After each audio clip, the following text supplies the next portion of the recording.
அந்த வீடியோ பேசக்கூடாதுன்னு நினைச்சேன், இருந்தாலும் என்னை பேச வைக்கிறாங்க. சரி பரவாயில்ல. தமிழக வெற்றி கழகத்தினுடைய மாநாடு முடிஞ்சிருச்சு. அதுல இவ்வளவு குப்பைகள், இவ்வளவு சேர் உடைஞ்சிருக்கு. எந்த கட்சி மாநாட்டிலுமே இப்படிலாம் கிடையாது. விஜய் கட்சியை சார்ந்தவர்கள் அராஜகம் பண்றாங்க, எல்லாமே ஆர்ப்பாட்டம் பண்றாங்க. எந்த விதமான தொண்டர்களும் இப்படி பண்ண மாட்டாங்க. விஜய் கட்சியை சார்ந்தவர்கள் தான் இப்படி பண்றாங்க. எந்த கட்சி கூட்டத்திலயுமே இப்படி நடக்கல. ஆமா, எந்த கட்சிக்கும் இப்படி ஒரு கூட்டம் இல்ல, அதனால நடக்கல. தயவு செய்து உண்மை என்னன்னு புரிஞ்சுக்கங்கடா, புரிஞ்சுக்கிட்டு பேசுங்கடா. ஏன்டா அப்படி அநியாயம் பண்றீங்க? எந்த கட்சிக்காவது இது வரைக்கும் இவ்வளவு கூட்டம் வந்திருக்கா? இப்படி கூட்டம் வந்தாதானே அந்த கூட்ட நெரிசலத்துல சேர் உடையும், இவ்வளவு குப்பைகள் கிடக்கும்.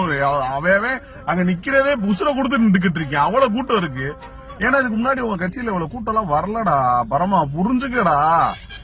எங்க கட்சி கூட்டத்துல எல்லாம் அப்படியே ஒழுக்கமா இருக்கும். ஒரு 1000 பேர் கூட்டத்துக்கும் 1,00,000 பேர், கோடி பேர் கூடுற கூட்டத்துக்கு வித்தியாசம் இருக்குடா. பரமா தயவு செய்து இதுக்கு தாண்டா படிங்கடான்னு சொன்னாங்க. படிக்கிறீங்களாடா? கொஞ்சமாச்சும் அரசியல் என்னன்னு புரிஞ்சுட்டு பேசுங்கடா. இதுல இந்த லூசு கட்சியை சார்ந்தவங்க தான் நிறைய பேரு. சோ நாம் தமிழர் கட்சி கூட்டத்துல ஒழுக்கமா இருக்குமா? அங்க கூட்டம் இருந்தாலடா ஒழுக்கம் இல்லாம கூட்டமே இருக்காதுடா. பரமா உங்க அண்ணன் ஒரு அதிபர் நினைச்சு நம்பிக்கிட்டு சுத்திட்டு இருக்க மாதிரி நீங்களும் அப்படியே நினைச்சு சுத்திக்கிட்டு இருக்காங்கடா. நல்லதுக்கு இல்லடா, புரிஞ்சு தொலைங்கடா.